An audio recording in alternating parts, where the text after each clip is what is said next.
నేటిదిన వాక్య ధ్యానం కొరకు సామ్స్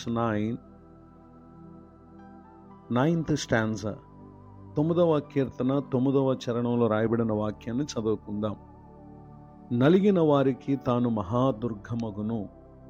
చదవబడిన ఈ వాక్య భాగంలోని దీవెన నా ప్రియులకు మీరు అందరూ పొందుదురుగాక.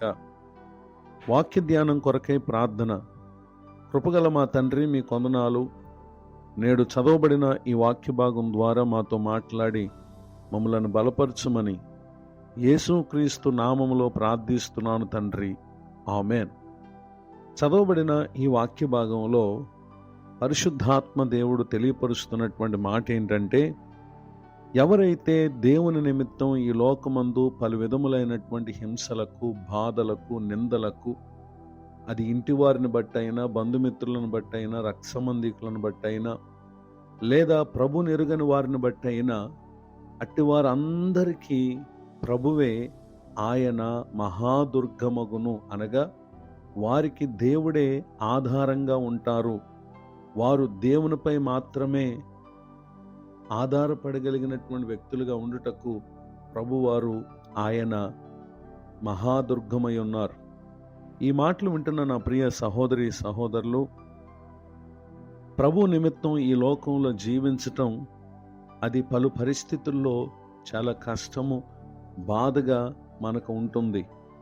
అయితే వీటన్నిటి విషయంలో యేసుక్రీస్తు ప్రభువారు ఆయన సెలవిచ్చినటువంటి మాట ఏంటంటే, గాస్పెల్ ఆఫ్ మాథ్యూ చాప్టర్ 5:11, మత్తయి సువార్త 5వ అధ్యాయము 11వ వచనంలో రాయబడిన వాక్యం ఈ విధంగా సెలవిస్తూ ఉంది. నా నిమిత్తము జనులు మిమ్మను నిందించి హింసించి మీ మీద అబద్ధముగా చెడ్డ మాటలెల్లా పలుకున్నప్పుడు మీరు ధన్యులు. వర్స్ 12వ వచనంలో, సంతోషించి ఆనందించుడి, పరలోకమందు మీ ఫలము అధికమగును. చదవబడిన ఈ వాక్య భాగంలో మనం చూస్తూ ఉన్నాం, ప్రభు నిమిత్తం కొన్ని సందర్భాల్లో మన రక్త సంబంధికుల నుండే, మన ఇంటి వారి నుండే నీతిగా, యథార్థంగా, పరిశుద్ధంగా, వాక్యానుసారంగా బ్రతికే విషయంలో నిందలు, హింసలు, అబద్ధముగా చెడ్డ మాటలు మనపై పలికే పరిస్థితులు వచ్చినప్పుడు పరిశుద్ధాత్మ దేవుడు మనకు తెలియపరుస్తున్న మాట ఏంటంటే, మీరు ధన్యులు. అట్టి వాటి ద్వారా మీరు ఆశీర్వదింపబడిన వారు. కారణం ఏంటంటే, ఇహమందు ప్రభువారు మనకు ఆధారంగా ఉంటారు. అంత మాత్రమే కాక పరలోకమందు, అనగా శాశ్వతము ఉండే ఆ లోకమందు, ప్రస్తుతమున్న ఈ లోకం అది కొంతకాలమే. నిందలైనా, హింసలైనా, అబద్ధముగా మన మీద పలికే చెడ్డ మాటలైనా అవన్నీ కూడా ఈ లోకమందు కొంతకాలమే. కానీ ఎల్లకాలము ఉండే పరలోకమందు, ఈ లోకంలో మనం అనుభవించిన వాటన్నిటిని బట్టి మన ఫలము అధికమగును అనే వాక్యాన్ని ఇక్కడ ప్రభువారు సెలవిస్తున్నారు. అంతేగాక ఇలాగున వారు మీ పూర్వమందుండిన ప్రవక్తలను హింసించిరి అనేటటువంటి విషయాన్ని కూడా ఇక్కడ తెలియజేస్తూ ఉన్నారు. నేడున్నటువంటి మనమే కాదు, మన ముందున్నటువంటి భక్తులు కూడా పలు విధములైనటువంటి హింసలను వారు ఎదుర్కొన్నారు, ప్రభువును ఆధారంగా చేసుకున్నారు. ఇహమందు కొందరు తమ ప్రాణాలను పోగొట్టుకున్న వారు ఉన్నారు, కానీ పరలోకమందు ఉన్నతమైనటువంటి ఆధిక్యతను ప్రభువారు వారికి అనుగ్రహించారు. గనుక ఇహమందు కలిగే నష్టం గురించి మనం భయపడక, బాధపడక, రెండోదిగా పరమందు ప్రభు మనకు అనుగ్రహించే ఉన్నతమైనటువంటి దాని మీద మనం ఆధారపడటం, అది మన జీవితానికి ఎంతో ఆశీర్వాదకరం అనేటటువంటి విషయాన్ని తెలియచేయడానికి సంతోషిస్తున్నాను.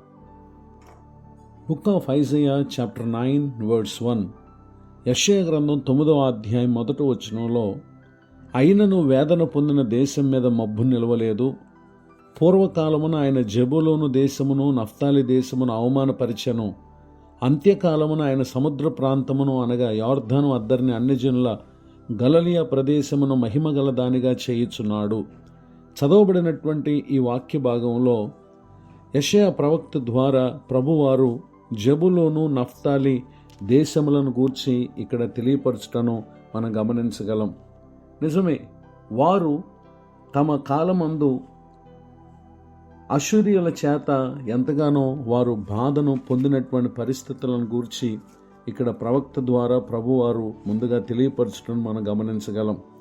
మరి అంత్యకాలమున అవమానపరచబడినటువంటి ప్రాంతాలను ఆయన మహిమ గలవిగా ఏ విధంగా మారుస్తాను అని సెలవిస్తున్నారు అని అంటే, Gospel of Matthew chapter 4 verse 16.